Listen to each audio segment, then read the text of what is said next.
Good morning, everyone. Hope everyone survived the weekend okay. These virtual cocktail parties are going to be, woo, they're a little rough, aren't they?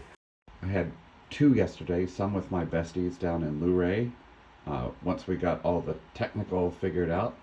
And then we did one with some of our neighbors last night. So it's a wonderful thing to connect with everybody. And it's our new norm, and I'll take it. Uh, I'd like to talk a little bit about wonderful neighbors. The house, the Thistledew, came with a little greenhouse, and it's been sitting here. I used it the first year. And to maintain a greenhouse, you have to be here all the time because seedlings dry out quickly because the cells are really small. So you have to be here to hand water them 5-6 times a day. And I was never able to do that because I was commuting, and if you miss one day or if a helper misses one time, everything just goes.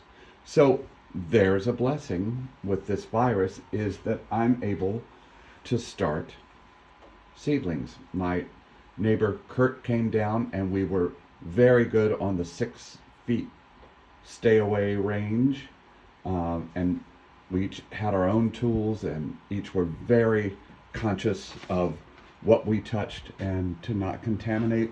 But we got the greenhouse cleaned out, and then I'll show you what Jeff, our other neighbor, did for us yesterday. I wanted to point out, this is a gardenia tree that made it through the winter inside of the dark side of the greenhouse. And if a gardenia tree can make it through the winter in Pennsylvania, you can too. You can make this. My other neighbor, Jeff, came out, and he has a tractor. He's like a really smart, good old boy, and he grew up right over the hill here, and has been in Pleasant Valley all of his life. Good morning, girls. Hey. And so he knows what he's doing when it comes to farming. And he bought his tractor over and plowed all this up to make way for more gardens, for the Victory Garden. Several people sent me this weekend, and I'd like to read it to you. It's beautiful. I know Eric Wallach sent it, and I have seen it a few other places. Here we go. And the people stayed home and read books and listened and rested and exercised and made art and played games and grew gardens full of fresh food and learned new ways of being and were still and listened more deeply. Some meditated, some prayed, some danced, some met their shadows. And the people began to think differently.